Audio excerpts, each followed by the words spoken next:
The Mannin Line with Andy Wint.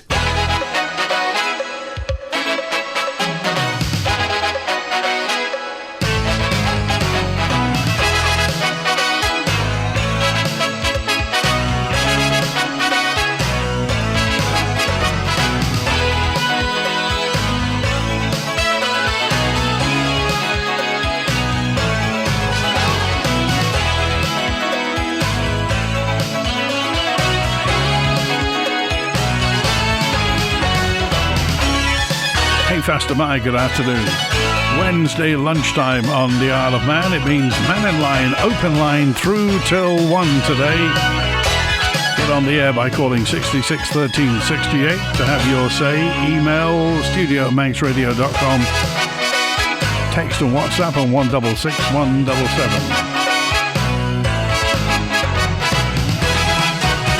Well, you've heard these allegations surrounding unexpected deaths and patient safety at Noble's Hospital brought into sharp focus. Julie Edge, MHK, posed a question in Keys. If you have any serious concerns about medical treatment received in hospital, what is the best way to raise them?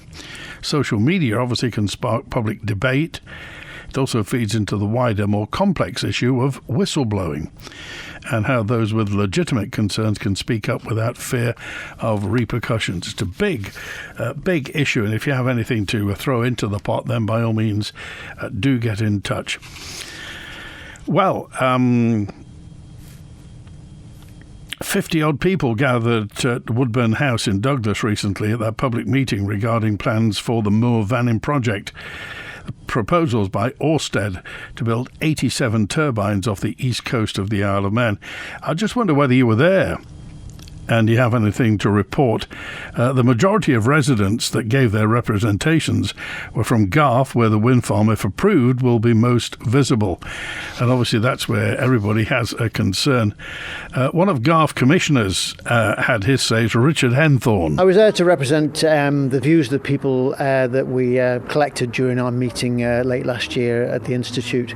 More concerns have come up since we began to learn about this particular application, and we've much more to worry about now, including how the actual energy prices will affect the Isle of Man, and possibly not positively. But from the point of view of the visual aspect, it really is going to absolutely be really detrimental and quite violent for the Garth area. I mean, it's the whole, really, the east coast of the island, but Garth is the closest community to it, and these things are 1,000 feet high.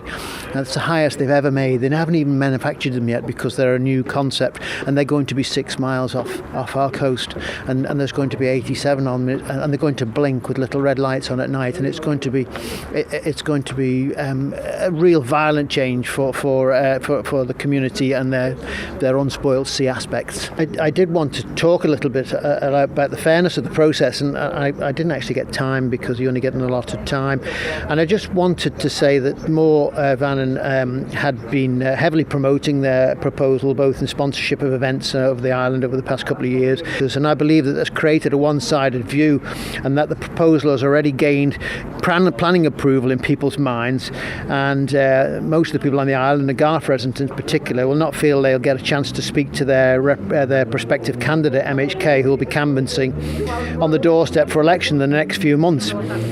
And, you know, I just want the panel to know that one of our MHKs can't even comment on this subject because she's a minister, and therefore she might come into conflict. And I find that deeply, deeply worrying. And really, I wanted to finally just ask the panel if they can find out from Mooir Vannin if this proposal is going to lead to cheaper electricity on the island or more expensive electricity on the island. Garth Commissioner Richard Henthorne talking about that gathering at Woodburn House. Were you there? What are your thoughts? He mentioned violent change, and intimated that it's been one-sided really at the moment. Well, unfortunately, Ørsted won't talk. While ever there's a planning inquiry going on, then Ørsted have taken the decision not to say anything because they don't want to prejudice, as it were. So that's an honourable position that they're taking. So we don't actually hear from them. But you probably gather that they obviously want them. They want the wind farm. They want the revenue that's going to come from it, and they want to build these 1,000-foot wind turbines. Julian's with us now. Hi, Julian. Hi, Andy. It's beautiful. Have you noticed the daffodils are just perfect at the moment? It's like the island is just a wonderful canvas at the moment, isn't it? And the crocuses and the snowdrops. Yeah, no, it's absolutely beautiful. Just before I talk about Mooir Vannin, something that I didn't mention yesterday, I think it's when we got cut off, something else that's empirically true, those DNR notices, the GP for those people did not know about it. It is not on the GP record, even though they've been issued by the hospital, which is interesting. Do you know that for an absolute... Is that for an absolute fact? 100% true. Which I find interesting. Is there two systems are going on then? Surely the GP should know that there's a DNR notice on someone. You would find that amazing. Well, you would have thought so. You would have thought the left hand would speak to the right hand. I don't know whether you heard yesterday, but we had a message in from a lady whose husband had a DNR and didn't even remember signing it. No, that's right. And I'm seeing this quite a bit, at least 3. So... and I've seen it firsthand, so I know what I'm saying is absolutely true. The public meetings taking place regarding the proposed Mooir Vannin offshore wind farm. I've got a couple of points to make on this. One of the first ones is the comparison, the scale of the impact on us compared to the UK. So at the moment, the UK has got 50 offshore wind farms. But the seabed area is huge around the UK. So from an invasiveness perspective, the UK offshore wind farms, they occupy about 0.5% of the UK territorial waters. But Mooir Vannin is going to be roughly 104 times more invasive based on our territorial sea area, because you've got 50 in the UK dotted around in a much larger seabed area. Not forgetting that this will be impacting just one community, namely the people of the Isle of Man. And even if somebody's not living on that side of the island, a lot of people like to go around and go to Laxey for an ice cream and go up to Ramsey, etc. So one community is going to be massively affected by a wind farm that's going to be 104 times more invasive than any individual wind farm, because in the UK you've got to divide by 50 because there's 50 of them occupying a much smaller percentage of the sea area for that territory. I remember last time there were some meetings and the Orsted Roadshow. You went along and they had a virtual reality headset. So can you recall in that virtual reality headset what was the kind of perspective? Because we won't know until these things are built what they're actually going to look like, because nothing's been built like it before. Well, you've actually brought me to my second point. The enormous size of these turbines, so close to the island, compared to what happens in the UK with their offshore turbines.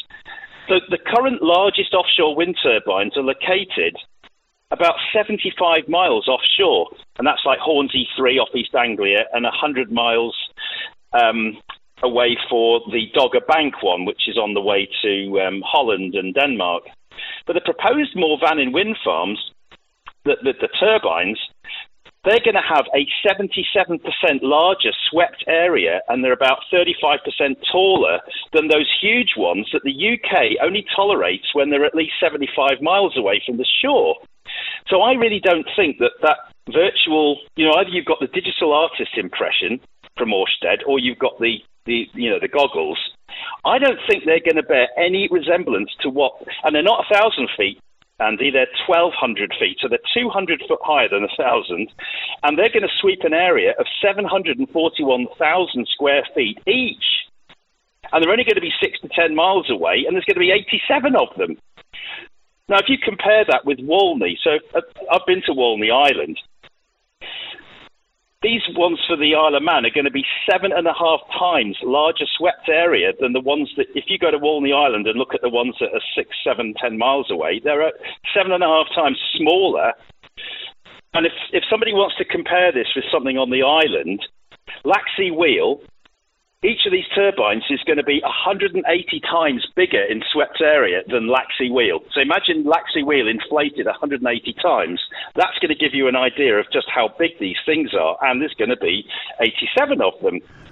But what my point is, the UK doesn't tolerate these huge, these things are massive, 77% larger than the biggest ones available, and those ones are kept at least 75 miles away from shore. Yeah. And we're going to have them right on the doorstep. So are we some kind of test bed to see if people will put up with something that is massive? 7.5 times bigger than the ones off Walney. Yeah, well, I think some of them are a little bit closer. I think I've seen the ones off Great Yarmouth, and they're about 30 miles offshore Great Yarmouth.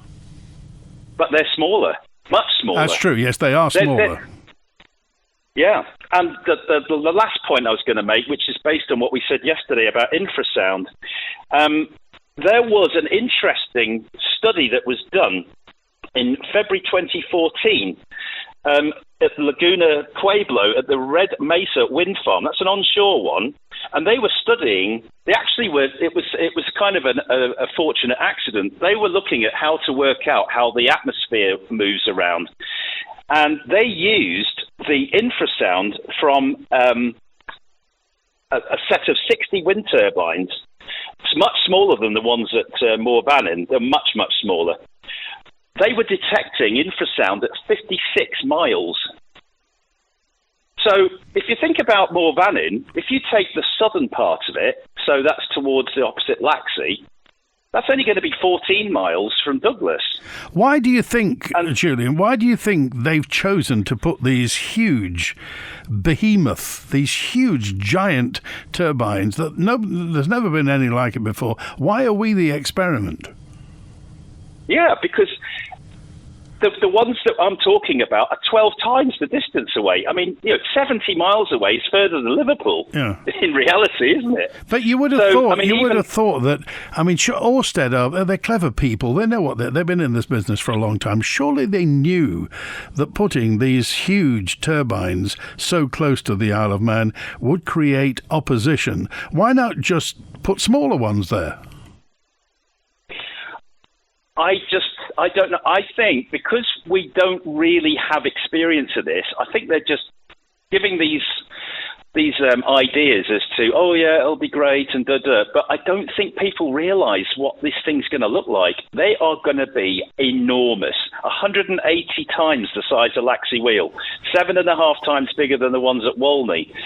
You're talking absolutely enormous, and the UK doesn't tolerate it. They shove them out, way out. To be honest, if it's 70 miles, 75 miles away, that's quite a long way outside of our territorial waters, isn't it, Andy? So, it's 12 miles, isn't it, that we have our area. So these things are going to look absolutely crazy big. And still, the Richard Henthorne, the Gulf Commissioner, posed the question, is this going to mean cheaper electricity? Or what's the price? Surely somebody somewhere is going to know how much we're going to have to pay for electricity if we put this stuff in our back garden. Well, this is the thing. Would you buy a car on the basis that you're not going to be told what the miles per gallon is? You're not going to be told how much it's going to cost you. Not going to tell you what it looks like. Would you buy a car on the same basis? I don't think you would. But surely, Julian, somebody somewhere must know.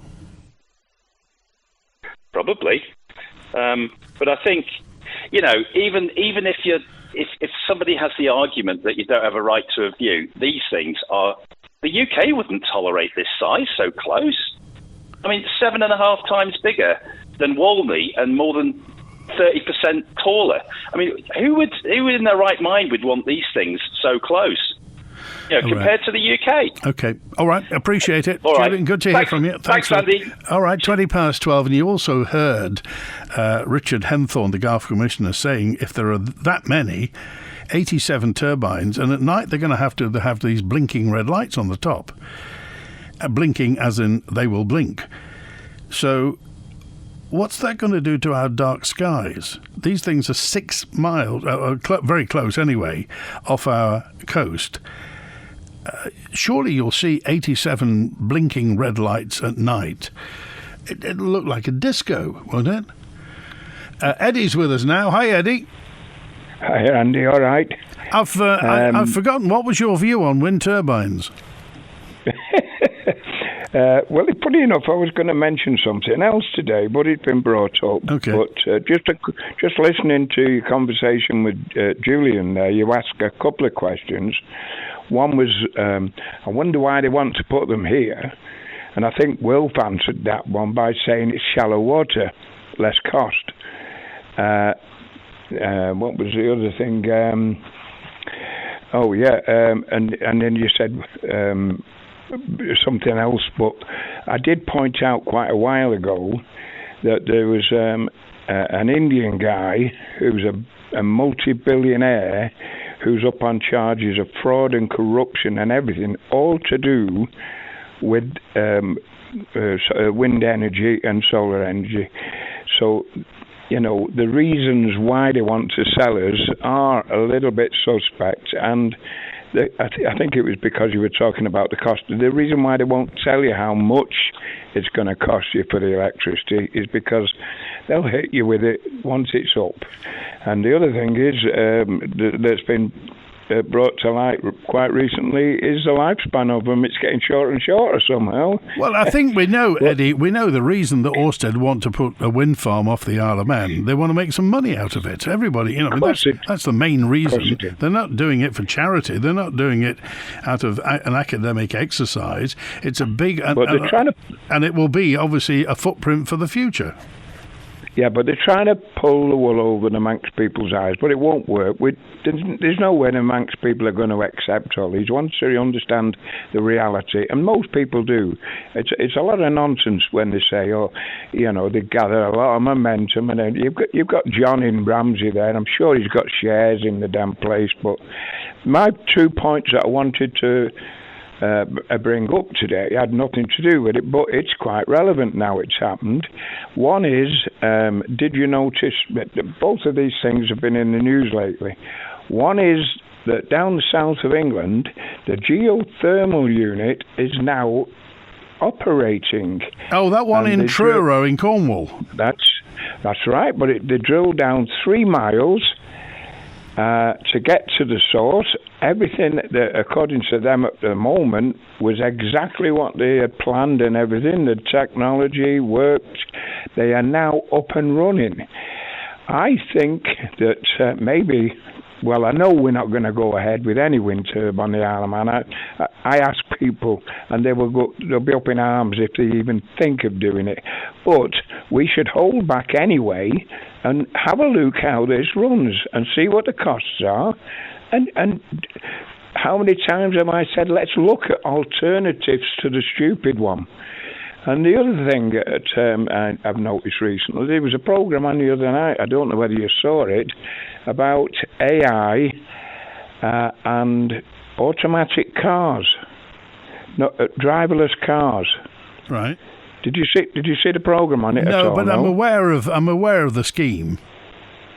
Well, what really struck me was the amount of deaths where the cars have gone wrong, and yet they still carrying on with it. And London, I think, are actually thinking of trying to make it as many driverless vehicles as possible. Yeah. But I watched some of the things on the you'd have to watch it yourself. Look it up on iPlayer.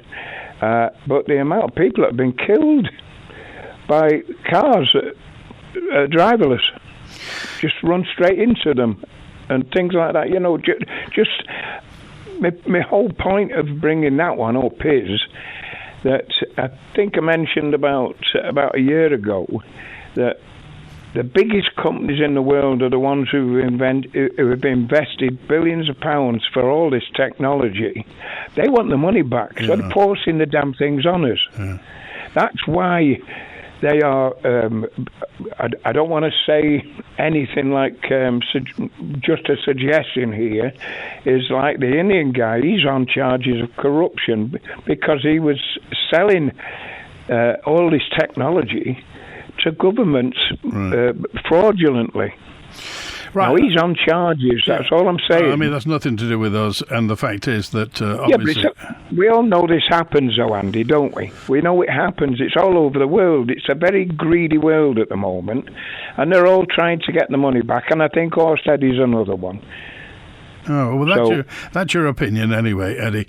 But obviously we're not here to suggest that anything untoward has happened, and certainly regarding provision of information and what have you. Thanks, Eddie. Good to hear from you. Orsted have always been very fine with us, but completely above board. But I think we have to accept it's a business. I mentioned before, this is an industrial revolution, and everybody's in business. The wind turbine people are in business. The geothermal people are in business. The fossil fuel people are in business. The wave power people are in business. Everybody's in business, and we have to treat it in that way. Nobody's doing this for the benefit of their health. I mean, obviously, people will talk about the green credentials, and there may be a certain amount of greenwashing. Anyway, just talking about this geothermal, which we've mentioned, crikey, how long was it ago we talked about it on Mannin Line? 3-4 years. The UK's first geothermal power plant's been turned on, providing a new type of renewable electricity using hot water from underground. Sound familiar? Last Thursday, the Cornish plant near Truro was switched on after nearly 2 decades, 20 years in development. Now, bear that in mind. 20 years in development, which required Geothermal Engineering Limited to drill the deepest onshore well in the UK. The water, superheated by rocks, will help drive turbines to generate electricity for 10,000 homes. So it's small scale. It's also going to provide the UK's first domestic supply of lithium, which is obviously a critical mineral used in green technology. The British Geological Survey said it's a major step forward for geothermal, but high drilling costs could make replicating the project difficult. Mark's with us now. Hi, Mark.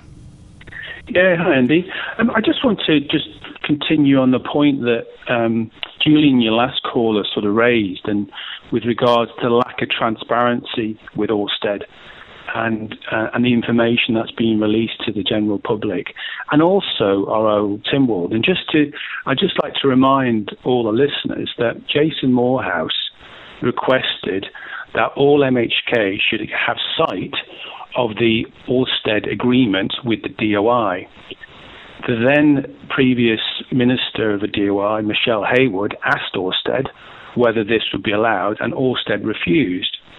Jason Morehouse then went on to say, which is normal practice, I understand, is that could we not have the Orsted agreement in the library or document room, and it won't be distributed electronically, and members of all MHKs go in and view it, and that was refused as well.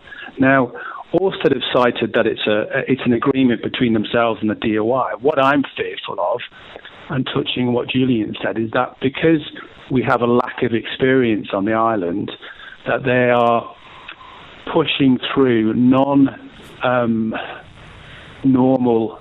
terms and conditions, which is preventing any future oil and gas exploration. Now, Kroger's gone, but any future new exploration, from what I understand, has been prevented by this Orsted agreement, because it makes any future oil and gas exploration company responsible for all costs and consequences, which are not the normal agreement. And that's what I have an issue with. I mean, it's not so much against the wind farm, it's the fact that Orsted, I strongly believe, are not playing on normal terms and conditions. Right. And the fact that they are denying our Tynwald, our government, and having a look at the document, I think does not bode well if you think about all the disasters that DOI have had with the sea terminal, what they've had with Lord Street. It goes on. And I think all the MHK should have sight of that, because something which is so monumental in changing the Isle of Man scenery, the whole of Tynwald should be able to look at that agreement. And do you know for a fact that that's Orsted saying that Tynwald members can't look at it, or is that? That is a fact. Michelle Haywood. Yeah, I listened to the debate, Andy, and Jason Morehouse asked Michelle Haywood, could we cite the Orsted or the Dong agreement as was? And Michelle Haywood stated very clearly that she went to Orsted He asked Ørsted, and Ørsted refused. So I find it absolutely disgusting that this is happening, and I think that it wasn't really picked up enough in the news, I don't think, that statement. And it's on Hansard, so anyone can go and have a look at it. I followed the debate very closely. I was horrified when that happened, and I'm very surprised that none of the MHKs have followed up on it any further. So I think we need to understand what's in that agreement. And also the revenue. Also been very loose about it. I went to the government conference when Ørsted were presenting, and we're going to get a percentage of the revenue. So we're not leasing the seabed, we're going to get a percentage of the revenue back. They went out in the press, I think it was it $2 billion over 25 or 30 years, something like that, which is, great, good money. But there's still a lack of transparency, I think, on that agreement. And I think, if they are preventing any future development of the oil and gas field, I think that needs to be clarified, because that's another potential wind farm. Nowhere else in the UK territorial waters would a wind farm have precedent over an oil and gas field, or an oil and gas field have a precedent over a wind farm. It goes to an independent arbitrator, normally the NSTA, and in this particular case, it hasn't happened. So, for whatever reason, I don't know. But I just wanted to highlight that, because when the word honourable in this respect, it's not honourable. There needs to be more transparency in that. But it's in Hansard for anyone to go and listen to. Okay. Do you have confidence in the DOI to handle this?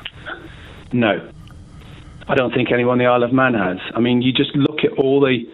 and I think I'd have more confidence if all the MHKs could have a look at the document. There's something in there which is not right. And I don't know what it is, Andy, but it is the fact that we haven't got full visibility, and the MHKs haven't got full visibility. It doesn't smell right to me. I'm not sure why, but it just smells a bit off. Okay. So, yeah. Would you be willing to be proved wrong? Absolutely. I would love to be proved wrong. Okay. But that's in Hansard.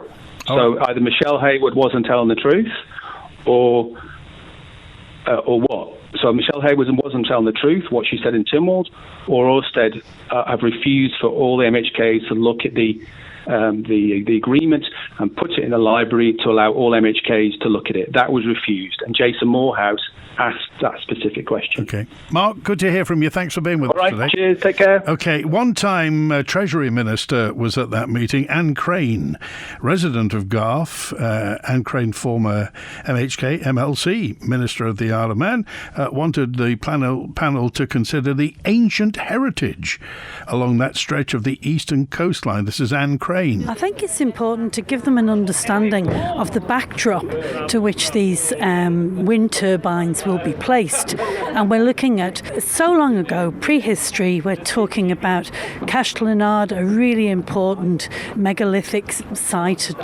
tomb of Neolithic chieftains and families. And there are so many important aspects to this coastline.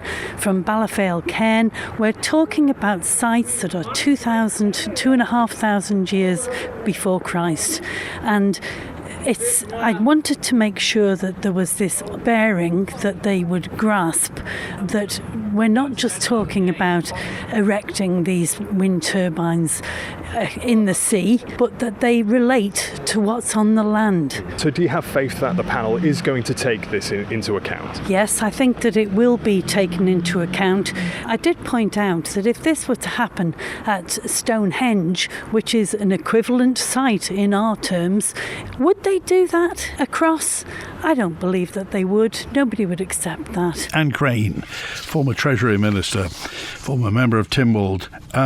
Eddie asked who's going to pay the bounty for the wind farm once it's finished and done. Well, the proposed Mooir Vannin offshore wind farm, Ørsted, the people who are developing it, said the project would be privately funded, meaning construction and operation won't be paid for by the Isle of Man taxpayers. They're going to fund everything. According to the company's project information and reported by the media on the Isle of Man, that funding model places the financial responsibility with the developer, Ørsted. They're going to be paying for it. But the project has not yet received final consent. Obviously, under the Isle of Man's marine infrastructure approval process, the developer would have to submit a full decommissioning plan as part of the license, okay? So when they're finished, they've got to take them down. In offshore wind projects, generally regulators require the operator to fund and carry out the removal of turbines and the infrastructure at the end of the project's life. Now, let's face it, you and I will be long gone, but somebody's going to have to take them down, and there will be people living on the Isle of Man at the time. You can't just leave them there.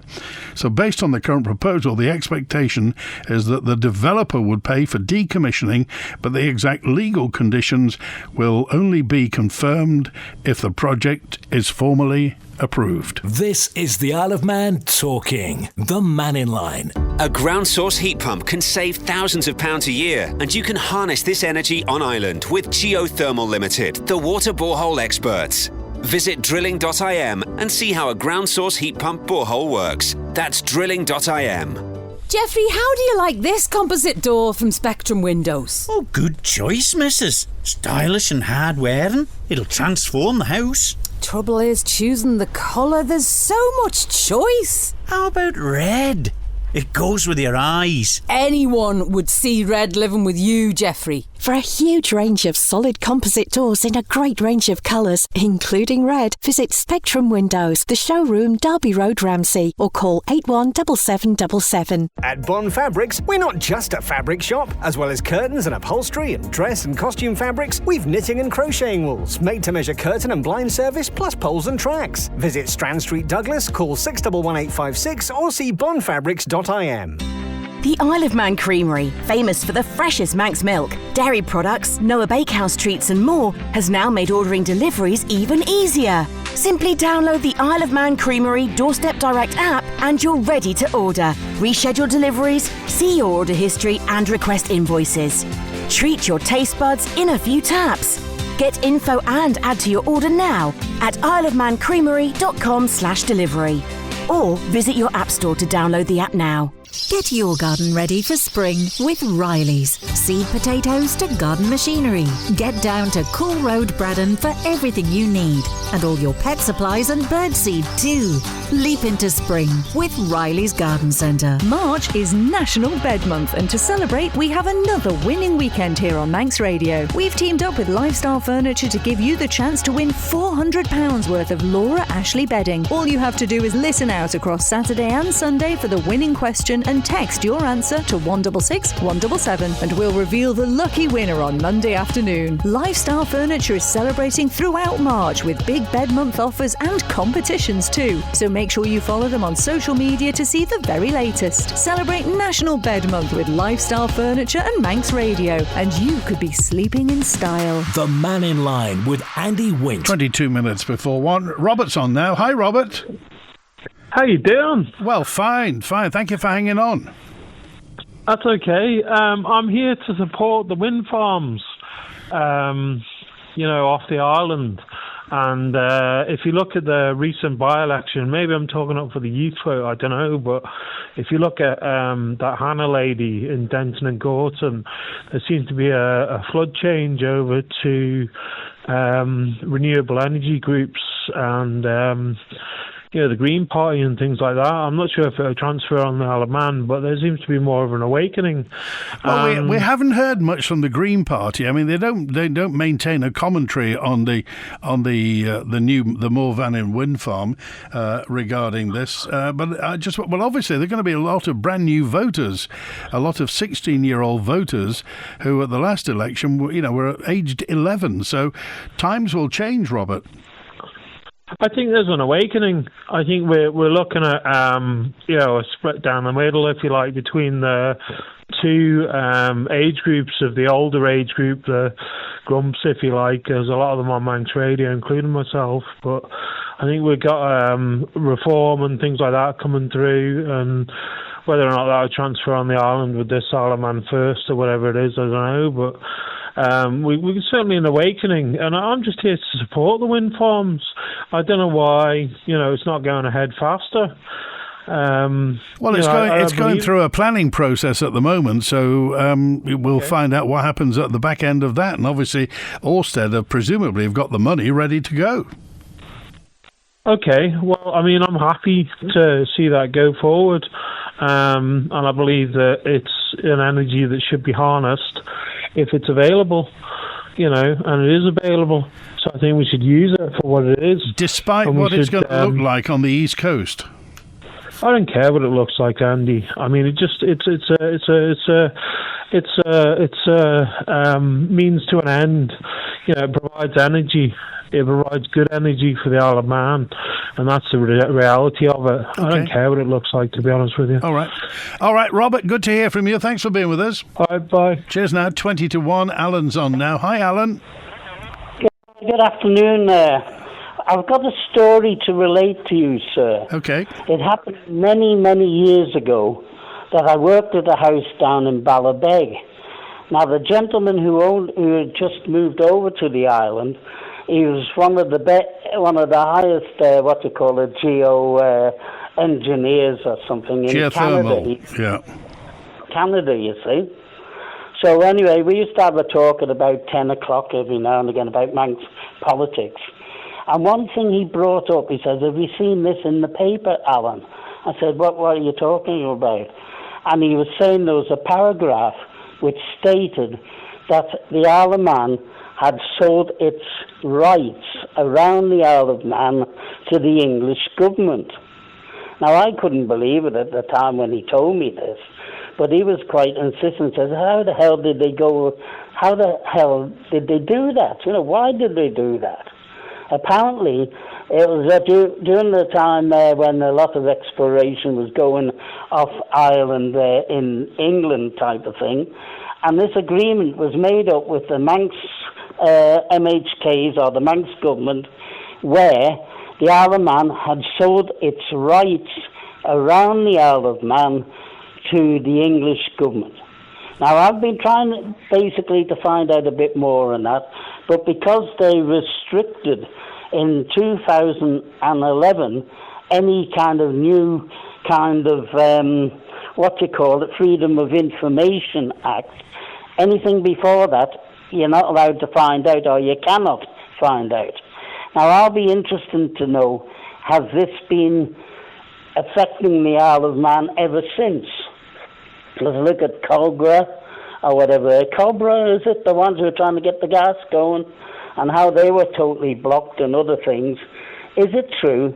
Does the Isle of Man own its seabed around the Isle of Man? Well, to the best of my knowledge, yes, we do. But I'll certainly check the legalities of that, Alan. I wish you will, because it all went quiet after this article came out in the paper.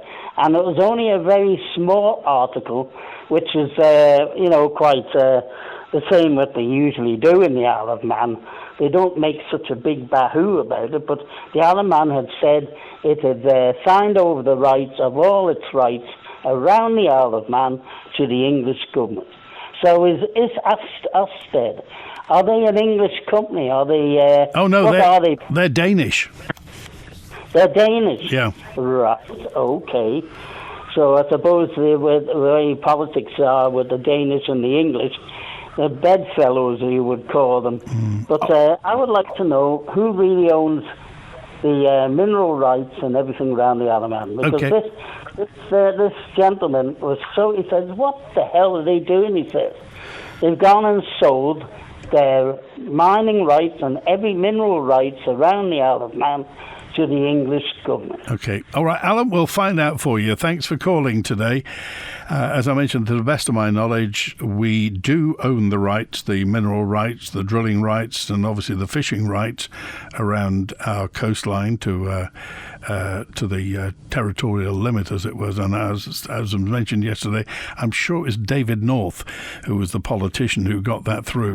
Quayside Tyre and Service Centre, where alongside quality tyres and excellent servicing, you'll find a whole lot more besides.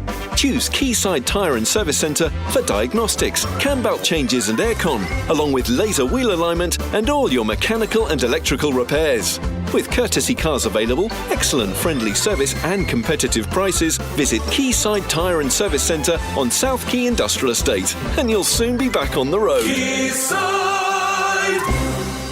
Give your home a facelift with Manx Glass and Glazing. Whether choosing aluminium or UPVC in traditional or contemporary styles, you can be sure of excellent workmanship and guarantees. Members of Construction Isle of Man and family run for over 40 years, Manx Glass and Glazing are committed to the local community and they invest in future generations through their apprenticeship scheme. Visit the impressive showroom on Snodborough Trading Estate. Trust Manx Glass and Glazing. Quality and style since 1986.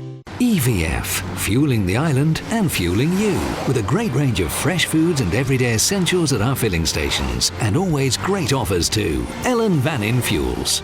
Elevate rubber cover from Rubber Roof Shop for one-piece flat roofing systems. No joins, no leaks. We also line commercial box gutters in one piece up to 60 metres with a 20-year written warranty against leakage. Call Rubber Roof Shop on 49667. Many people are struggling. You can help by volunteering or making a donation to Isle of Man Food Bank, whether it be food or essential items or financial support. Please call 646 999, brought to you by Descon Office Interiors. Chain, there's no chain, the chain's jumped off the sprocket. Test day action this weekend on the Derby Airfield for the Andreas Racing Association's meeting. Under 16s get in free, adults are £3. There's full facilities. Come and see us trackside. Are you a small charity here on the Isle of Man? Are you looking for volunteers, hoping to raise awareness and chasing those crucial pounds and pennies to support your work? Well, Manx Radio can help. You could be our next 1 to 3 Charity of the Week with daily on-air coverage, podcast and social media promotion. We can help support you and those you help. Just email the numbers 123@manxradio.com and listen out for the feature each weekday between 1 and 3 p.m. The Charity of the Week, brought to you by Kell Properties. The Mannin Line with Andy Wint. 13 minutes before 1, former DOI Minister, MHK, Michelle Haywood is with us. Hi, Michelle. Hi, Andy. How are you? Very well, thanks. Can you clarify the matter? On the previous caller who said I'd like to criminal, yes, I can clarify the matter. I think what he's confusing, and it's a confusion that I think Mr. Morehouse has fallen into as well, is there are 2 sets of documents here. So there's the agreement for lease, which is what is in existence at the moment and what is signed and what is commercially confidential. And that has been agreed to be commercially confidential by the government's legal advice and by Orsted's legal advice as well. So, you know, that's why that's not being shared. And agreement for leases for all of the wind farms, similar wind farms around the UK, are not public documents. They never are. So, end of that one. The actual lease agreement, when it comes into force, which will be, you know, after all of the MEMA process has been through, after all the hearings have been through and there's been a decision there, then there will be an agreement for lease, a lease agreement, that will be signed. So at the moment we've just got a promise that we will lease them the seabed if they get permission to build a wind farm there. And then once that permission's been gained, or if that permission's been gained, then we'll make an actual lease agreement with them. So the lease at that point will be a publicly available document. Okay. Do you think Mr. Morehouse knew what he was asking for? I wouldn't like to presume to know the mind of Mr. Morehouse. I think it's a common thing that's confusion. So at the moment there's like a pre-agreement that says, okay, this is the area, and yes, we agree if you get permission that we will sort out a lease agreement with you. So that's the level of where we're at the moment. The actual lease agreement, once we get that far, if it gets that far, will be a document that will be public, and that's exactly the same as those documents are treated in the UK waters as well. Okay, so presumably some ministers have seen the confidential, but the OI Minister, the Treasurer, the Chief Minister will have seen this. To my knowledge, so at the time where I stopped, or where I've been answering questions about this, the Treasury Minister had requested the agreement for lease, just because Treasury obviously need to work out what they're going to do in terms of any royalties or taxes that are imposed. And they, wouldn't ordinarily have anything that covers that at the moment, because we don't have a wind farm that's producing commercial electricity to worry about. So that's something that needs to be worked up. So I believe that's why Treasury requested requested the document. I hadn't seen the document when I became minister, but I was asked so many questions about it that I went down and asked to see it, and it is commercially confidential. Ministers see lots of confidential documents, though, so that's not unusual. And it's only confidential because of some of the rates that are set in there, and some of that information is commercially sensitive information. So in the same way as we keep other commercial agreements between the government and the party that the agreement's made with, that's the same with this one. Okay. Michelle, we appreciate it. Thanks for calling today. Okey-dokey. All right, thanks, Sam. Bye. All right, now it's 10 to 1 on Manx Radio with Patrick. And now, hi, Patrick. Hi, Andy. It's a question of economics, I know, but they built a lovely power station at Pulrose, and I was there for 28 years. Not one sign of any solar panels on it, and fantastic glass all the way on one side. What is the economics on solar panels? Is it not worth their while or something? Well, everybody keeps asking this. The government's got lots of buildings. The NSC's a nice big building. As you say, the power station's a big building. If the government is keen to rent land off people and pay good money for land off people, people just wonder why the government don't do it themselves. That's what I was thinking. It's, as you say, the glass area at the power station is a fantastic area. I mean, and the roof itself, it's perfect for the sunrise and almost go around the peel. Unbelievable, really. Okay. But as you say, I don't know the economics of solar power, but the Isle of Man were spending a fortune on a wind turbine, or possible wind turbine, which is going to cost a fortune for the next generation to take down. I can't understand it at all. All right. Okay. All right. Patrick, good to hear from you. Thanks for being with us. Thanks, Andy. Cheers. Now, 9 minutes before 1. Well, obviously, Ørsted are going to pay for the offshore one. The onshore one would come under Manx Utilities, so that would come out of taxpayer funds. David's with us now, generating electricity when he's in his sleep. Well, yes, I'm up to 31% in my battery. Just to tell Paddy too that PV panels do work on buildings, and really the government should be entering into it as a matter of course. I don't know why they're waiting. Whether they've got any money to do stuff is another issue. But can I tell you too, my time in government too, we were out to the 12-mile limit, which we own. That's the Isle of Man government's thing. We were entitled to the minerals as well. I remember being in DEFA once and having a big discussion regarding off the Point of Ayr there are big banks of gravel, which are like big depressions in the sea there, full of gravel. And it was estimated, I think at that time when I was there were millions of quids worth of minerals in value there under the sea. So that was ours as well. So it's Andy, the funny thing about this is Ofsted, and I'm with Robert on this, I'm a supporter of the turbines. Even if the turbines are going to be smaller, I can live with that as well on it. But we haven't had any real information, have we? When's the next meeting of Ofsted? I didn't go to the one yesterday because I wasn't aware of it. The next meeting is hang on a minute. Sorry. There's one today. Marine infrastructure consent and matters relating to the land and rights at the COMIS. So today, tomorrow, and Friday, there are meetings there. Okay, what time does that start? Is that on now or? I think it's on. They start at 10 a.m. All right, that's fine, mate. But really, we need to make. It's like somebody said before. There, our government needs to make a decision. What? Or 5% or 10% of renewables that we can actually do and we're aware of. And the other thing about that geothermal, don't forget, the fellow's got the same name as me, who's a professor, and is from Danish or Norway and stuff like that. Said it's not going to work in the Isle of Man because we haven't got the right type of rock. And we need to get away from that, don't we? Yeah. I think so. Okay, all right. See you, boy. Good to hear from you. So, yes, today, tomorrow and Friday there are meetings at the Comus Golf Club. 10 a.m. they start exploring issues. Today, marine infrastructure consent and matters relating to land and rights. Tomorrow, environmental impact assessment and protected species. Friday, shipping and navigation.